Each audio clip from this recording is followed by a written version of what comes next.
রিক্সায় অটো রিক্সায় ক্ষতি হইতেছে দেশের, বিদ্যুতের ক্ষতি।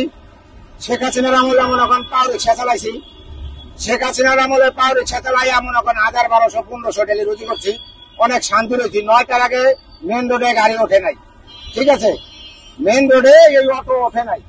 সে শেখ আমার আমলে আমি খুব ভালো ছিলাম, পাও রিক্সা চালাইয়া আমার সংসার নিয়ে ভালোভাবে আমি চলাফেরা করছি, আমার ফ্যামিলি নিয়ে ঘর ভাড়া নিয়ে আমি খুবই ভালো খাইছি, ভালো চলছি শেখ হাসিনার আমলে। এখন তো শেখ হাসিনার আওয়ামী লীগকে তো নিবন্ধন বাতিল করে দিচ্ছে, সব কার্যক্রম বন্ধ করে দিয়েছে। সেক্ষেত্রে আসলে আপনাদের কেমন লাগছে বা কি মনে হচ্ছে আপনারা ঠিক করেছে? আমাদের কেমন লাগতেছে, ধরেন আমরা মনে করেন যে শেখ হাসিনার আমলে আমরা ভালো ছিলাম, এখন আমরা ভালো নাই। এখন আমরা মনে করেন অটো চালাইও শান্তি নেই, অটো বন্ধ করে দিলে দেখলাম আমার কোনো সমস্যা না। পাও রিক্সার আগে মান ছিল, পাও রিক্সার আগে সবকিছু ভালো ছিল, এবং এটা একটু গ্রুপ করেছে, এটা অ্যাক্সিডেন্ট করলে মানুষ মারা যায়, হাত পা ভাঙে যায়। আমি ধরেন এটা চালাই, এটা যদি আমি ভাঙে যাই তাহলে আমার ছেলেবেলেকে খাওয়াইবো।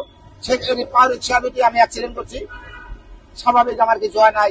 শেখ হাসিনার আমলে পাও রিক্সা ভালো চলছে এবং নিয়ন্ত্রণে খুব এইগুলো গাড়ি আমি চালাইছি, ঠিক আছে। এখন আমার শরীরও বার হয়ে গেছে, এটা যদি আমি 6 মাস চালাই তাহলে আমি পাও রিক্সা চালাইতে পারবো না, আমার কোনো অন্য কাম। আপনাদের ইনকামটা শেখ হাসিনার আমলে ভালো ছিল? হ্যাঁ, শেখ হাসিনার আমলে আমার ইনকাম ভালো ছিল, পাও রিক্সা চালাইছি, আমার ফ্যামিলি নিয়ে খুব ভালো খাইছি, এবং চোর ডাকাত নাই।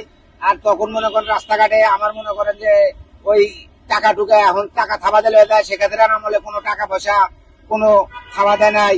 মনে করেন দেশে খুব নিয়ন্ত্রণ ভালো চলছি, এবং কোন লোকে জিজ্ঞেস করে নাই যে তুমি কি করে আইছো, গাড়ি চালাইছো।